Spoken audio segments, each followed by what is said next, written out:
Polémica causó la idea planteada en la Convención Constitucional de modificar el próximo periodo presidencial. ¿Qué efectos podría tener una medida así? Es parte de lo que vamos a conversar a esta hora con el académico de la Universidad de Talca, experto electoral además, Mauricio Morales. ¿Cómo estás, Mauricio? Hola Claudia, gusto en saludar. Igualmente, Mauricio. Bueno, causó bastante revuelo, le ha contestado el ministro Ossa, la verdad es que no estaban muy contentos. En la práctica, pues sabemos que mucho se va a cambiar en la nueva Constitución y que puede tener que ver también con el régimen de gobierno, etcétera. Pero eventualmente, ¿se podrían adelantar las próximas elecciones? Eventualmente sí, de hecho el artículo 138 del capítulo de reforma constitucional, que es el capítulo 15 de esa constitución, señala de manera explícita que la nueva constitución, si bien no podrá poner término anticipado al periodo de autoridades electas en votación popular, está la excepción de que eso pueda ocurrir en aquellas instituciones que sean suprimidas u objeto de una modificación sustancial. Eso estaba presente al momento en que nosotros votamos apruebo o rechazo en el capítulo de reforma a la Constitución. Por lo tanto, lo que dijo el vicepresidente de la Convención no hace más que reflejar el texto constitucional oficial. Ahora bien, si es cierto que la convención o la nueva constitución podría realizar este tipo de modificaciones, nosotros nos apoyamos en la racionalidad que tengan los convencionales y dado que se ratificó la norma de los 2/3 para votar cada uno de los artículos de la nueva Constitución, uno esperaría, Claudia, que por un mínimo de racionalidad no se altere el periodo presidencial.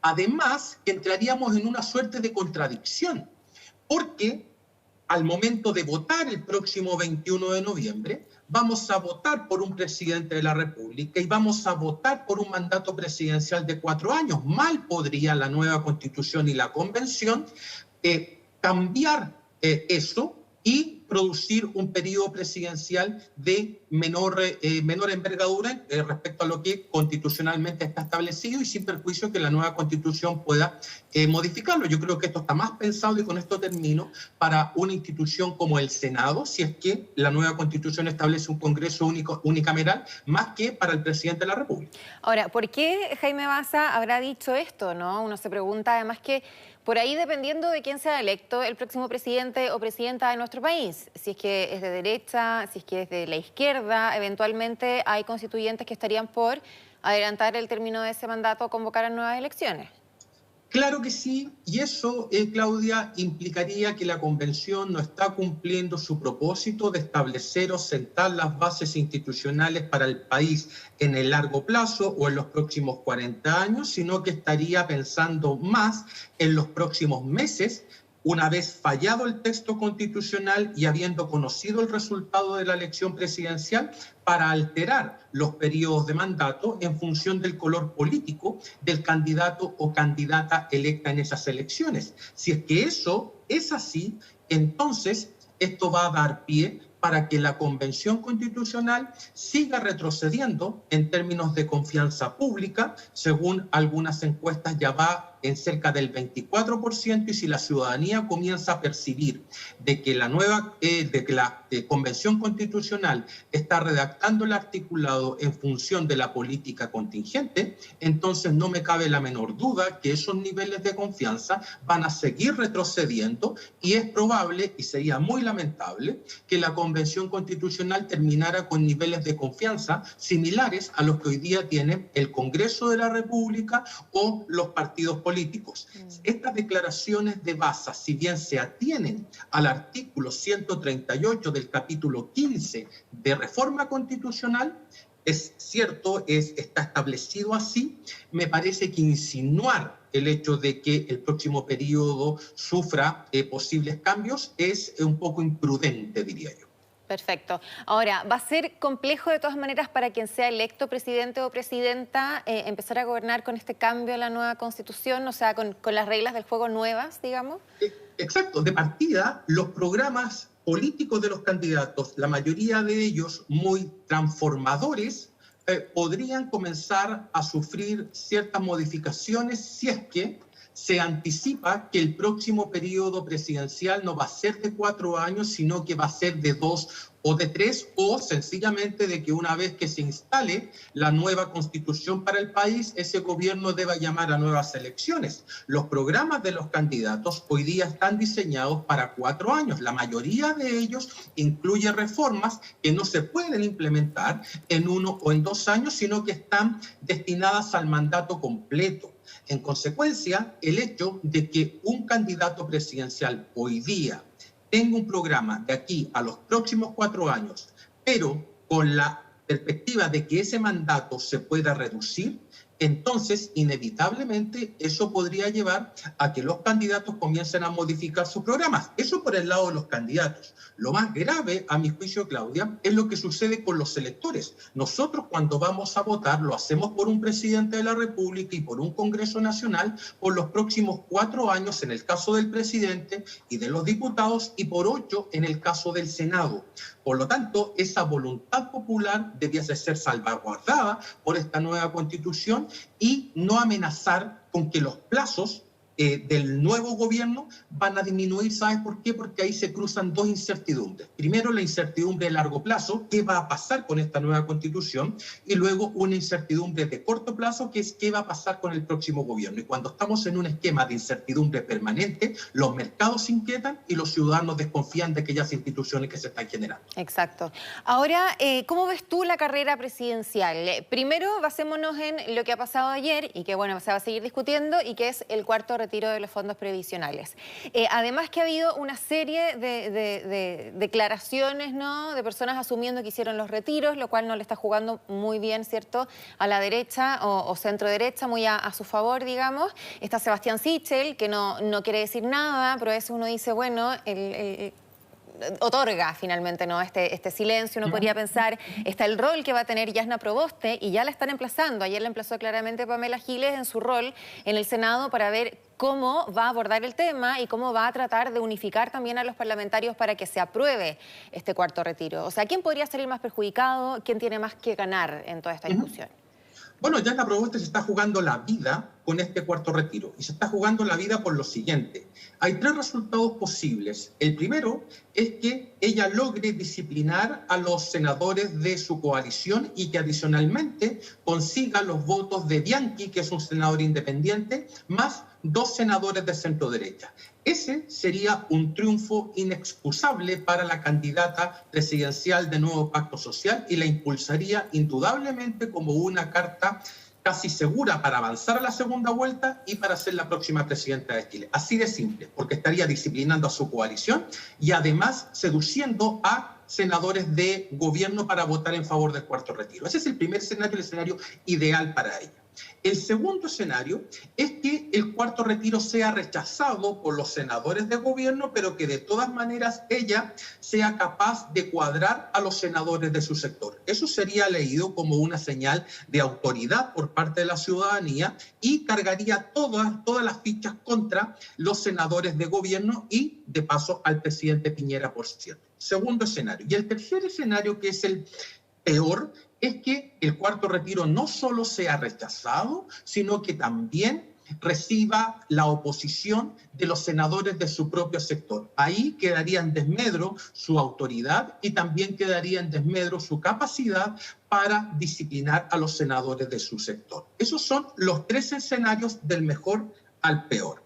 Y en el caso de Sichel, si es que el cuarto retiro es rechazado, a pesar de haber sido aprobado en la Cámara, él de todas maneras podría decir, sin temor a equivocarse, de que su gestión, junto con la del gobierno, fueron capaces de echar abajo esta pésima política pública y que, por lo tanto, lo que él dijo desde un principio se mantuvo a pesar de que la Cámara haya votado a favor con legisladores de su propio sector. Pero esto no lo va a excusar de el hecho de no haber reconocido que retiró el 10% en circunstancias de que todo indica que al parecer sí lo hizo. Claro, es que ese es el tema, porque una cosa es lo que pueda haber hecho el gobierno o su sector para, en el fondo, desalentar estos retiros, en base también a la opinión de expertos, ¿no? Y cómo esto va a afectar a nuestra economía, las presiones inflacionarias, etcétera. Pero ahí se derrumba absolutamente todo, si es que en definitiva se llega a conocer o él termina asumiendo que hizo uno o más retiros. Exactamente, porque pierde credibilidad y muy probablemente la ciudadanía considere este tipo de cuestiones para votar por un candidato presidencial. Si el candidato presidencial mintió a pesar de haber sacado un resultado, entre comillas, positivo o pírrico, si tú quieres, en el Senado, de todas maneras, el hecho de haber ocultado información o haber mentido derechamente le va a generar costos a Sichel. Lo que estamos viendo, por lo tanto, es una decisión institucional, que es el tránsito de este proyecto desde la Cámara hasta el Senado, y por otra parte, una dimensión más individual que tiene que ver con las declaraciones, reconocimiento, ocultamiento de información o mentiras que pueden haber dicho algunos candidatos. Lo que va de la mano, Claudia, con la caída que ha tenido Sichel en las encuestas. ¿Y tú crees, Mauricio, que efectivamente todos quienes hoy son candidatos a la presidencia debiesen transparentar si es que hicieron el retiro? Sabemos que eso es información personal, en el fondo no tienen por qué decirlo, no están obligados, ¿no? Como transparencia, digamos. ¿Pero tú crees que estaría bueno que los electores supieran cómo ellos se manejaron en este tema? Sí, estas cosas deberían saberse, al igual que, por ejemplo, en Estados Unidos los presidentes son muy dados a entregar incluso información médica personal. Acá sería bueno también que los candidatos presidenciales señalaran de manera pública si hicieron o no hicieron uso del retiro. De hecho, me parece que una pregunta de cajón para el próximo debate presidencial del 11 de octubre es que los periodistas les pregunten a cada uno si es que hicieron o no hicieron alguno de los 3 retiros anteriores con el fin de transparentar esa información, porque suena extraño o suena incongruente que un candidato presidencial se oponga a los retiros y que haya hecho uso de los mismos. Para mantener consecuencia, habría que tener un candidato que esté en contra, pero que no haya hecho uso de este potencial beneficio. Y Boric, en torno a este debate, porque él partió bastante mesurado ya para el cuarto retiro, porque él de hecho había mencionado que por ahí ya no era necesario con todas las ayudas estatales, también advirtiendo lo que significaba para las personas que iban a quedar sin fondos. Bueno, va cambiando un poco el discurso también a tono de lo que la gente está esperando respecto a esta discusión. Sí, Boric ha sido una lluvia de contradicciones en la discusión de este cuarto retiro. En principio se opuso, después estuvo a favor, pero con algunas precisiones o indicaciones en cuanto a los impuestos que deberían pagar las personas que hicieran uso de ese retiro, y ahora, al parecer, estaría de acuerdo con que este cuarto retiro fuese sin la denominada letra chica. Por lo tanto, ha avanzado desde una postura contraria a una postura totalmente favorable. Eso los electores lo podrían percibir como una inconsistencia que además se dio en un periodo muy breve de tiempo, y por otra parte, el hecho de que Boric, en lugar de haber seducido a su propia coalición para votar en contra, en realidad se sumó a la opción mayoritaria que esa coalición hoy día ha tenido en el Congreso. Sí. Hace algunos momentos estaba Franco Parisi hablando en vivo con nuestro matinal Mucho Gusto, no sé si tú lo pudiste escuchar. ¿Algo escuchaste? ¿Qué pasa con Franco Parisi finalmente dentro de todo esto, ¿no? Ha hecho bastante ruido, bueno, por el tema de la pensión, que finalmente cuál es la vida que él está haciendo en Estados Unidos, etcétera.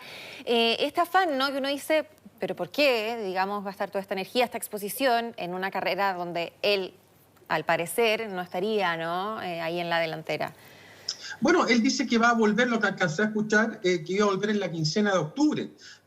Y esto, Claudia, puede ser interpretado no solo como un temor de Parisi a llegar a Chile y tener que responder por las deudas derivadas de las pensiones alimenticias, sino que también puede tener que ver con una estrategia de campaña. El hecho de generar cierta tensión o expectativa respecto a cuándo va a llegar a Chile, lo hace aparecer como un candidato que es relevante para la competencia. Parisi, en las encuestas de opinión, sin haber pisado suelo chileno, marcó en algún minuto 7 puntos. Hoy día está, según CADEM, cerca de los 4 puntos. Pero no me cabe la menor duda de que si él llegara a Chile y enfrentara este caso asociado a las deudas por pensiones alimenticias y resolviera ese punto, se va a constituir en una carta presidencial, no sé si tan competitiva como para avanzar a segunda vuelta, pero sí podría repetir el éxito que tuvo el año 2013. Por la sencilla razón de que este tipo de candidatos en un escenario de incertidumbre plantean soluciones muy simples que le hacen sentido a la ciudadanía y dado que vamos a enfrentar un proceso de polarización, producto, entre otras cosas, de los temas migratorios, una postura como la de Parisi podría llegar a oxigenar una política que hoy día está muy polarizada. No estoy diciendo que sea bueno o malo, me parece que estos candidatos que en un momento plantearon que era bueno gobernar sin un Congreso, me parece que son nefastos para la política, pero lo que estoy diciendo es que una llegada de él no va a ser irrelevante para la carrera presidencial que estamos observando. Ya, le va a poner ahí algo de picante. Ahora, sí. Mauricio Kast, ¿no? Efectivamente, Sichel partió bastante competitivo después de la primaria, ha tenido ahí por ahí algunas declaraciones algo desafortunadas, ¿no? Que le han costado varias críticas. Y Kast fue muy bien evaluado en el último debate, donde varios estaban ahí medio desesperados. Él se mostró bastante más mesurado, más tranquilo por ahí, y se está erigiendo como una carta eventual para los que se quedaron ahí con las ganas de votar por Joaquín Lavín. ¿Cómo podría ir cambiando la figura de José Antonio Kast, siendo un poquito más competitivo con Sichel? Sí, Kast se está nutriendo, Claudia, de dos cosas. Se está nutriendo de los errores no forzados de Sebastián Sichel y se está nutriendo de una agenda noticiosa que hace aparecer al votante más conservador de derecha casi huérfano en términos de oferta presidencial, pensando en Sichel, y mostrándose el mismo Kast como la derecha más genuina e identitaria. Por lo tanto, una de las grandes sorpresas que debiésemos tener en las elecciones del 21 de noviembre es que Kast sobrepase los 2 dígitos. No sabemos todavía si es que está en condiciones de pasar a Sichel. Ha ido estrechando distancia. Fíjate que a principios de julio la distancia entre Sichel y Kast era de 17 puntos. Ahora la distancia se ha ido reduciendo a 7 e incluso en algunas encuestas a 4 puntos. Si es que él sigue estrechando en menos de 4 puntos, eso significa que está dentro del error de la encuesta. Por lo tanto, perfectamente podría estar empatado con Sichel. En consecuencia, el hecho de que hoy día Kast esté en este tercer lugar amenazando con avanzar al segundo es una mala noticia para Sichel, pero es una buena noticia para los votantes más identitarios del sector que aspiran a tener un representante en la moneda que defienda sus intereses. Yo, más allá de estar en total desacuerdo con las posturas de Kast, me parece que es el candidato más auténtico y más genuino que hoy día tiene la derecha para enfrentar las elecciones en el mes de noviembre.